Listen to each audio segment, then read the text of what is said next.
selesai sholatnya. Nah, yang pertama ini yang harus kita lakukan ya, yaitu kita memahami dulu betapa pentingnya ibadah yang kita lakukan itu. Dia menghembuskan rasa ngantuk. Nah, maka itu kita disabilillah diajarkan sebelum kita sholat kita membaca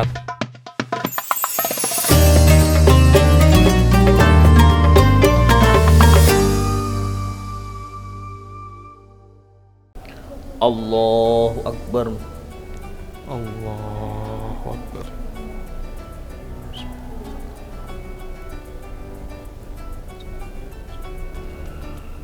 Allahu Akbar. Allah. Allahu Akbar. Allahu Akbar. Allahu Akbar. Allahu Akbar. Assalamualaikum warahmatullahi wabarakatuh. Assalamualaikum.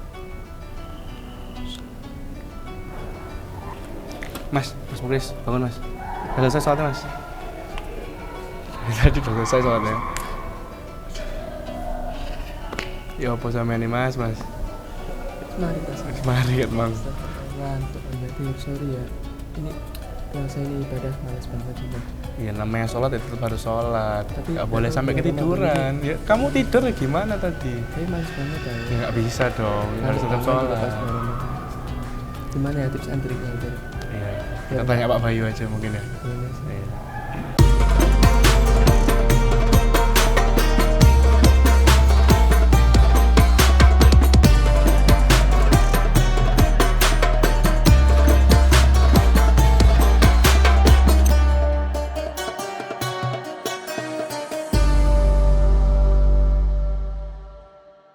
Ada apa Fatir Muklis kok kayak ribut-ribut tadi waktu sholat?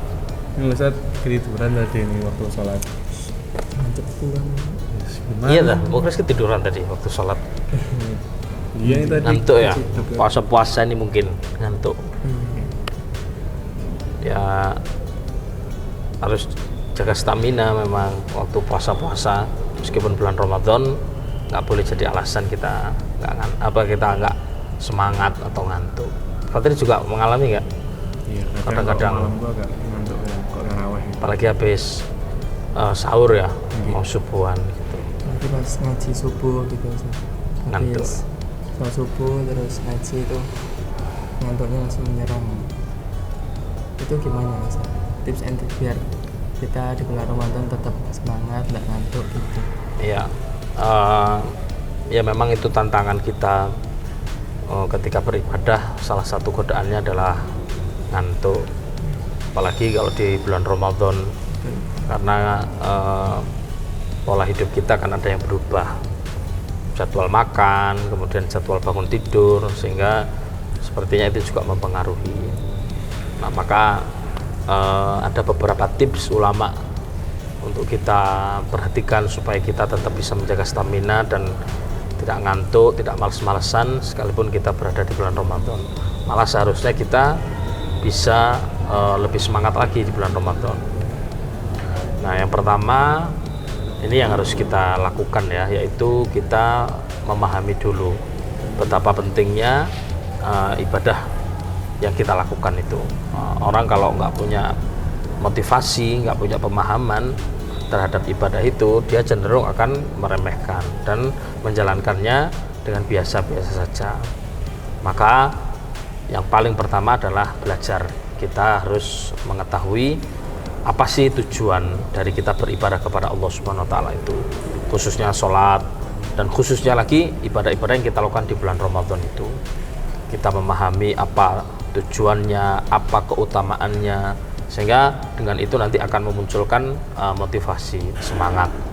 Misalkan hadis Rasulullah SAW, man qoma, ada man soma, ada man qoma, imanan wahtisaban ghufirallahu ma taqaddama min dhanbi.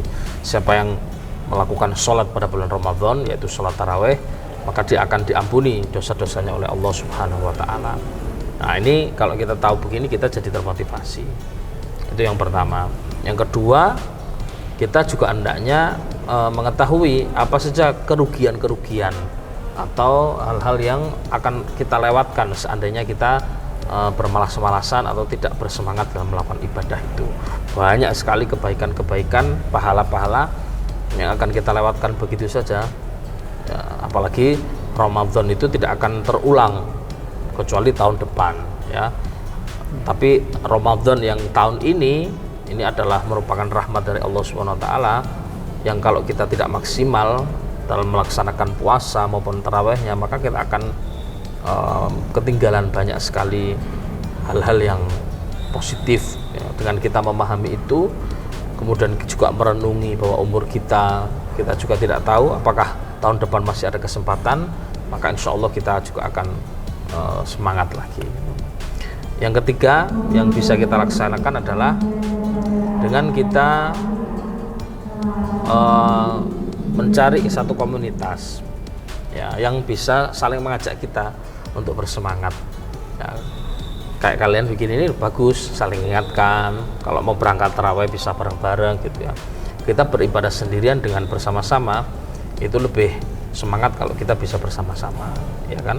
Kalau kita bersama-sama kita merasa ada teman, ada kelompok yang bisa saling mendukung kita sehingga kita lebih semangat.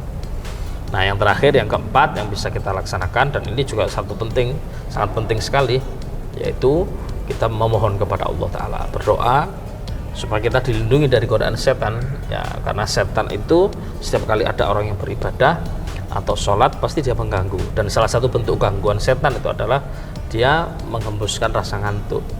Nah, maka itu kita disabilillah diajarkan sebelum kita sholat kita membaca Qul a'udzu birabbin nas, malikin nas, ilahin nas, min syarril waswasil khannas alladzi yuwaswisu fi sudurin nas minal jinnati wan nas. Itu mengajarkan kepada kita untuk kita minta perlindungan kepada Allah dari godaan setan yang bisa meniupkan waswas di dalam dada kita ketika sedang sholat. Nah, salah satu bentuk waswas dan kelalaian-kelalaian ditiupkan setan itu rasa ngantuk, ya kan, sehingga kita kadang lupa rakaat, kadang lupa gerakan, gitu. Nah, itulah tips-tipsnya yang bisa kita lakukan supaya kita dalam beribadah bersemangat dan tidak malas-malasan. Gitu, Fatir, Mukhris. Harus dijaga betul ya, supaya sekalipun dalam bulan Ramadan kita tetap semangat dan tidak malas-malasan. Gitu. Terima kasih Ustaz. Betul, Ustaz. Ya, mudah-mudahan manfaat. Amin.